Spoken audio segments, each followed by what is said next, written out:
Student, তোমরা যারা ক্যালকাটা ইউনিভার্সিটির আন্ডারে সেকেন্ড সেমিস্টারের ছাত্রছাত্রী আছো, তোমাদের জন্য আজকের ক্লাসটা খুবই গুরুত্বপূর্ণ। আজকের ক্লাসে তোমাদের ইএনভিএস অর্থাৎ পরিবেশবিদ্যা সাবজেক্টের 3 নম্বর ইউনিট থেকে গুরুত্বপূর্ণ 5 নম্বরের প্রশ্নের সাজেশান এবং উত্তর নিয়ে আলোচনা করব। প্রথমে তোমরা 3 নম্বর ইউনিট থেকে 5 নম্বরের যে প্রশ্নগুলো তৈরি করবে শুনে নাও, তারপরে প্রত্যেকটা প্রশ্নের উত্তর নিয়ে আজকের ক্লাসে আমি আলোচনা করব। দেখো, প্রথম প্রশ্ন, জনসংখ্যা বৃদ্ধির কারণ আলোচনা করো।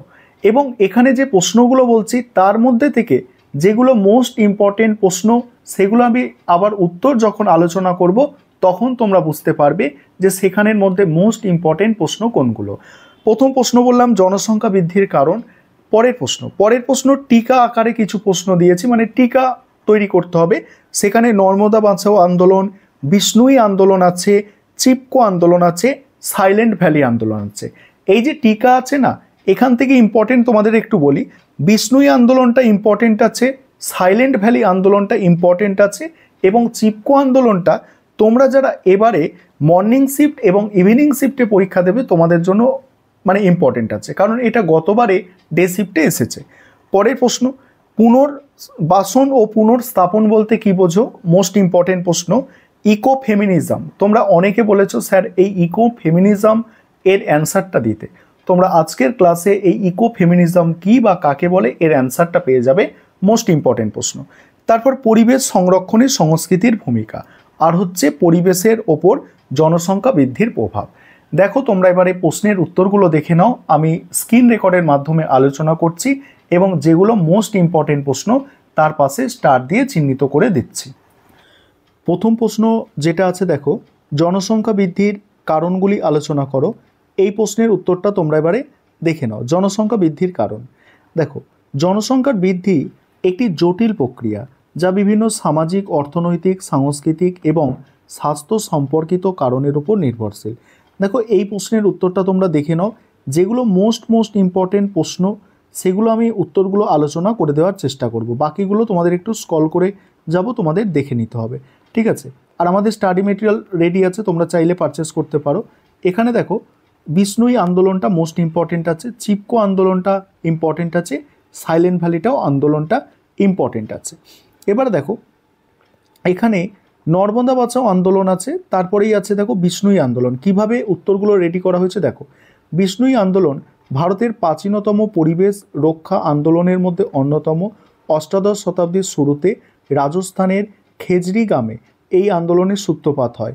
রাজা অভয় সিংহ যখন তার প্রজাদের প্রাসাদের জন্য গাছ কাটার নির্দেশ দেয়, তখন বিষ্ণুই সম্প্রদায়ের লোকেরা, যার নেতৃত্বে ছিলেন অমৃতা দেবী বিষ্ণুই, গাছের সাথে জড়িয়ে ধরে গাছ কাটা প্রতিরোধ করেন। তাদের বিশ্বাস অনুসারে গাছ এবং পানি রক্ষা করা তাদের ধর্মীয় কর্তব্য।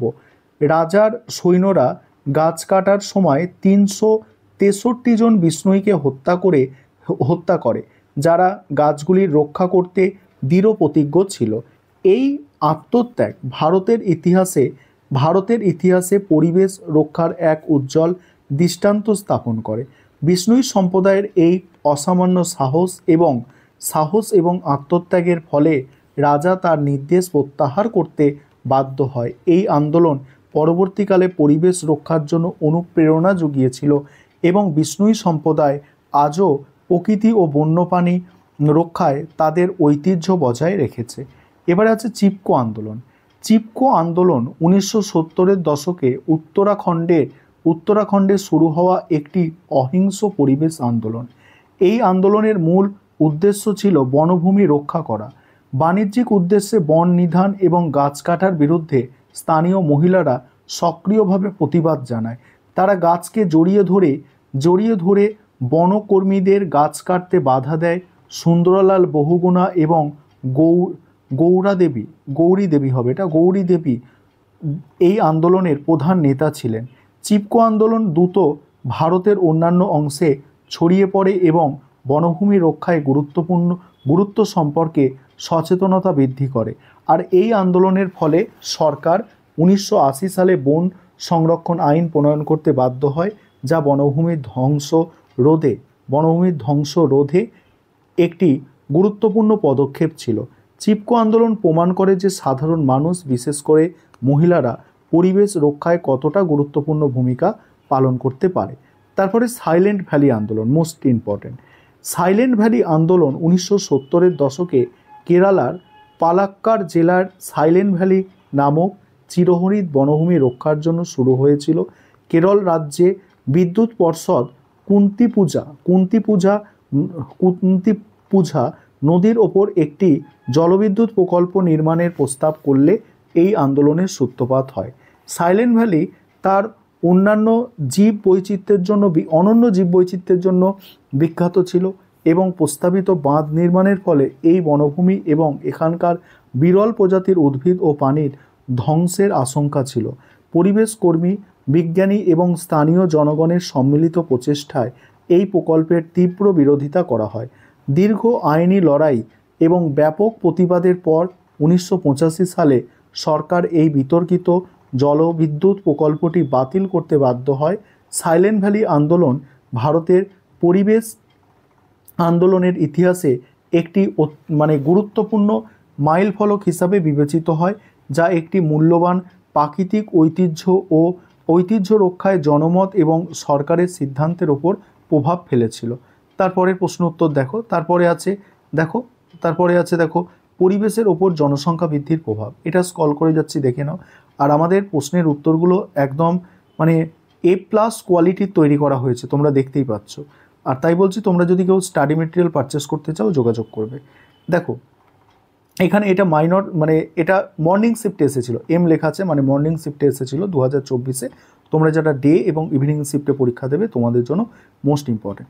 পুনর্বাসন, পুনর্স্থাপন, কনসেপ্টগুলোকে বুঝতে হবে। পুনর্বাসন, পুনর্স্থাপন এই দুটি শব্দ পাঁচটি একসাথে ব্যবহৃত হলে এদের মধ্যে সূক্ষ্ম পার্থক্য আছে। পুনর্বাসন বলতে বোঝায় কোনো ব্যক্তি বা গোষ্ঠীকে তাদের বাসস্থান বা জীবিকা হারানোর পর পুনরায় স্বাভাবিক জীবনযাত্রায় ফিরিয়ে আনার প্রক্রিয়া। এর মধ্যে থাকতে পারে তাদের মানসিক ও শারীরিক স্বাস্থ্যসেবা প্রদান, নতুন কাজের সুযোগ সৃষ্টি এবং সামাজিক ও অর্থনৈতিক স্থিতিশীল হতে সাহায্য করা। পুনর্বাসনের লক্ষ্য হল ক্ষতিগ্রস্ত ব্যক্তিদের পূর্বের অবস্থায় ফিরিয়ে আনা এবং তাদের জীবনযাত্রার মান উন্নত করা। তারপরে দেখো, অন্যদিকে পুনর্স্থাপন বলতে বোঝায় কোনো ব্যক্তি বা গোষ্ঠীকে তাদের বাসস্থান থেকে উচ্ছেদ করার পর অন্য কোনো স্থানে নতুন করে বসবাসের ব্যবস্থা করে দেওয়া। এটি সাধারণত উন্নয়নমূলক প্রকল্প, যেমন বাঁধ নির্মাণ, রাস্তা তৈরি, খনি খননের কারণেও ঘটে থাকে। পুনর্স্থাপনের ক্ষেত্রে ক্ষতিগ্রস্ত ব্যক্তিদের নতুন বাড়ি, জমি এবং অন্যান্য প্রয়োজনীয় সুযোগ সুবিধা প্রদান করা হয় যাতে তারা নতুন পরিবেশে জীবন শুরু করতে পারে। তবে সফল পুনর্স্থাপনের জন্য শুধু বাসস্থান পরিবর্তন করাই যথেষ্ট নয়, বরং তাদের জীবিকা, শিক্ষা, স্বাস্থ্য, সামাজিক সংযোগের বিষয়গুলিও বিবেচনায় নেওয়া জরুরি। অনেক ক্ষেত্রে দেখা যায় যে যথাযথ পরিকল্পনা ও বাস্তবায়নের অভাবে পুনর্স্থাপনের প্রক্রিয়া ক্ষতিগ্রস্তদের জন্য আরও কষ্টের কারণ হয়ে দাঁড়ায়। এবার পরিবেশ সংরক্ষণের সংস্কৃতির ভূমিকা দেখে নাও। এই প্রশ্নের উত্তর পরিবেশ সংরক্ষণের সংস্কৃতির ভূমিকা। আমি স্ক্রল করে যাচ্ছি। তারপর ইকোফেমিনিজম, এটা তোমরা অনেকে বলেছো স্যার এই প্রশ্নের উত্তরটা কিন্তু করে দেবেন। দেখো ইকোফেমিনিজমটা দেখো। ইকোফেমিনিজম হলো একটি সামাজিক ও রাজনৈতিক তত্ত্ব যা নারীদের ওপর আধিপত্য ও প্রকৃতির ওপর আধিপত্যের মধ্যেকার সম্পর্ক তুলে ধরে। এই তত্ত্ব অনুসারে পিতৃতান্ত্রিক সমাজ ব্যবস্থা নারী এবং প্রকৃতি উভয়কেই একইভাবে শোষণ ও নিয়ন্ত্রণ করে। ইকোফেমিনিজমের মূল ধারণা হলো নারী এবং প্রকৃতির মধ্যে একটি ঐতিহাসিক ও সাংস্কৃতিক যোগসূত্র রয়েছে, যেখানে উভয়কেই পুরুষের কর্তৃত্বের অধীনে দুর্বল ও অধীনস্থ হিসাবে দেখা হয়। তারপরে দেখো, ইকোফেমিনিস্টরা মনে করে যে পিতৃতান্ত্রিক চিন্তাভাবনা প্রকৃতিকে নিছক একটি সম্পদ হিসাবে গণ্য করে, যা মানুষের প্রয়োজন মেটানোর জন্য ব্যবহার করা হয়। তারপরে দেখো, একই রকমভাবে নারীদেরকেও পুরুষদের সম্পত্তি হিসাবে দেখা হয় এবং তাদের প্রজনন ক্ষমতা ও শ্রমকে নিয়ন্ত্রণ করা হয়। ইকোফেমিনিজম এই দ্বৈত নিপীড়নের বিরুদ্ধে সোচ্চার হয় এবং নারী মুক্তি ও পরিবেশ সুরক্ষার জন্য একটি মানে সমন্বিত দৃষ্টিভঙ্গির ওপর জোর দেয়। তারপরে আছে দেখো, এই তত্ত্ব অনুসারে পরিবেশগত সংস্কৃতি এবং সামাজিক অবিচারের মূল কারণ হলো পিতৃতান্ত্রিক আধিপত্য। ইকো ফেমিনিস্টরা এটি বলছে একটি এমন সমাজ ব্যবস্থা প্রতিষ্ঠার কথা বলে যেখানে নারী ও প্রাকৃতিক উভয়ের প্রতি সম্মান ও সহানুভূতি দেখানো হবে এবং যেখানে পারস্পরিক সহযোগিতা সহানুভূতির ভিত্তিতে একটি টেকসই ভবিষ্যৎ গড়ে তোলার সম্ভব হবে। ইকোফেমিনিজম পরিবেশ আন্দোলন এবং নারী আন্দোলনের মধ্যে একটি গুরুত্বপূর্ণ সংযোগ স্থাপন করে। এবার আছে দুর্যোগ বিপর্যয়ের মধ্যে পার্থক্য। দেখে নাও দুর্যোগ এবং বিপর্যয়ের মধ্যে পার্থক্য। পরের প্রশ্ন, দুর্যোগ ব্যবস্থাপনা সম্পর্কে আলোচনা করো। এই প্রশ্নের উত্তরটা তোমরা দেখো, আমি স্ক্রল করে যাচ্ছি। তারপরে আছে বন্যার কারণ ও ফলাফল। তোমাদের এই যে ইউনিটটা আছে না, এই ইউনিটটা একটু বড় আছে। ভূমিকম্পের কারণ ও ফলাফল, ভালো প্রশ্ন। ভূমিকম্পের কারণ ও ফলাফল, এই প্রশ্নের উত্তরটা তোমরা দেখে নাও। তারপর টিকা আছে, টিকার মধ্যে দেখো এখানে টিকার মধ্যে ইম্পর্টেন্ট আছে ভোপাল গ্যাস বিপর্যয়, কেদারনাথ বন্যা, তারপরে ফুকুশিমা পারমাণবিক বিপর্যয়। দেখে নাও অ্যান্সারগুলো। প্রথমেই আছে দেখো মিনামাটার, তারপর ভোপাল গ্যাস বিপর্যয় আছে, ভোপাল গ্যাস বিপর্যয়। তারপর আছে কেদারনাথের বন্যা। তারপরে আছে দেখো কোভিড-19, তারপরে হচ্ছে ফুকুশিমা পারমাণবিক বিপর্যয়, তারপর সুনামির কারণ ও ফলাফল। আর তোমাদের আবারও বলছি, তোমরা যারা স্টাডি মেটেরিয়াল পারচেস করতে ইচ্ছুক যোগাযোগ করবে এবং সমস্ত ইউনিটের তোমাদের 1 নম্বরের MCQ, 2 নম্বরের প্রশ্ন, 5 নম্বরের প্রশ্নের সাজেশন সহ অ্যান্সার পেয়ে যাবে।